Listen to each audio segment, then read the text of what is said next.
أرسلناك إلا رحمة للعالمين۔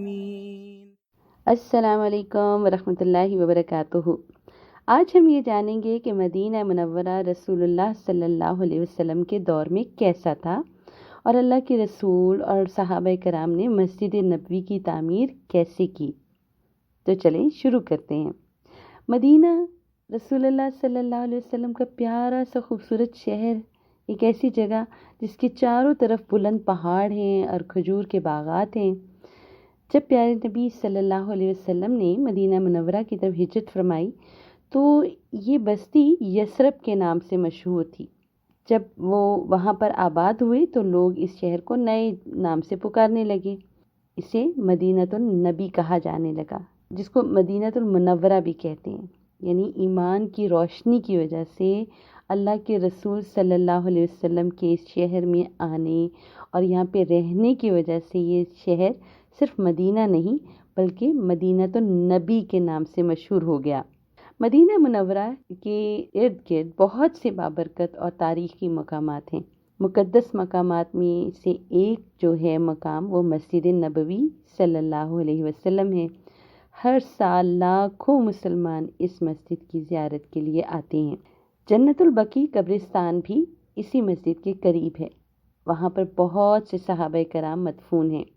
مسجد نبوی رسول اللہ کے زمانے میں اور بعد میں بھی کئی عرصے تک نماز اور صرف عبادت کے لیے محدود نہیں رہی، بلکہ یہاں پر ایک مکتب تھا یا اس کو مدرسہ بھی کہہ سکتے ہیں، جہاں رسول اللہ صلی اللہ علیہ وسلم اپنے صحابہ کو پڑھاتے، قرآن کی تلاوت کرتے، ان کو قرآن پاک کی تعلیمات دیتے، ان کی روح کو پاکیزہ کرتے۔ مسجد میں مختلف قبیلوں کے اصحاب رسول اللہ صلی اللہ علیہ وسلم سے ملاقات کرتے، اور اسی مسجد میں غریب صحابہ کرام کے لیے ایک پناہ گاہ بھی تھی جسے صفہ بھی کہا جاتا تھا، جہاں پہ وہ لوگ قیام کر سکتے تھے اور نبی کریم صلی اللہ علیہ وسلم کی رہنمائی میں تعلیم حاصل کر سکتے تھے۔ اس طرح اس قوم کی زندگی میں مسجد کی اہمیت کو سمجھتے ہوئے نبی کریم صلی اللہ علیہ وسلم نے اپنے خاندان کے لیے چھوٹا سا گھر بنانے سے پہلے کیا بنایا؟ مسجد کی تعمیر شروع کی۔ گھر بعد میں بنایا لیکن مسجد سب سے پہلے، کیونکہ وہاں پہ موسم بہت خشک تھا، شدید گرمی ہوتی تھی، اس لیے اللہ تعالیٰ کے رسول صلی اللہ علیہ وسلم اور صحابہ کرام نے کھجور کے درختوں کے تنے، پتے اور مٹی کی اینٹوں کو جمع کیا تاکہ تعمیر شروع کی جا سکے۔ اور کیا آپ کو یاد ہے کہ مسجد کی تعمیر کی جگہ کہاں تھی؟ جی ہاں، یہ خالی زمین پہ تعمیر کی گئی تھی جو رسول اللہ صلی اللہ علیہ وسلم نے مدینہ منورہ پہنچنے پر دو یتیم بھائیوں کا جن کے نام کیا تھے؟ سہل اور سہیل رضی اللہ تعالی عنہم، ان سے خریدی، اور یہ زمین ابو ایوب الانصاری رضی اللہ تعالی عنہ کے گھر کے بہت قریب تھی۔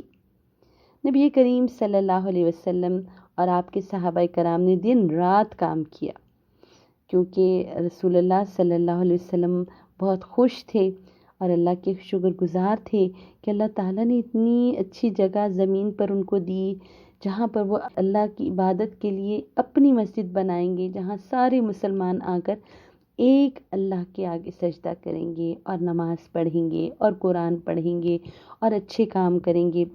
تو اس بلڈنگ کو بنانے میں، اس مسجد کو بنانے میں بہت سے صحابہ کرام نے بہت خوشی سے ساتھ دیا۔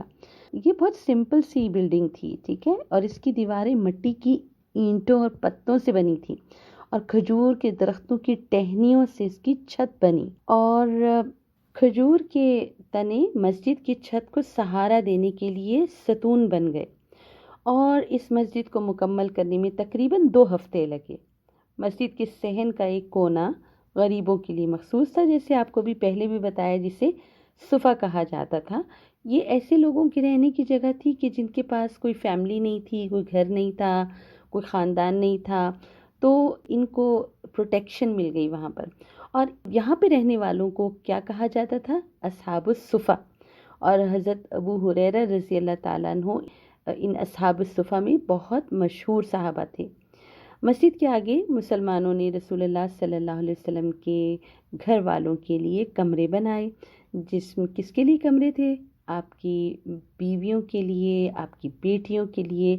کمرے بہت چھوٹے تھے اور ہر کمرے کے بعد دوسرا کمرہ تھا، تیسرا کمرہ تھا، اور اس طرح ہر ایک کو ایک ایک کمرہ مل گیا۔ 7 سال کے بعد صحابہ کرام نے اس مسجد کو بڑا کیا، اس کو وسعت دی۔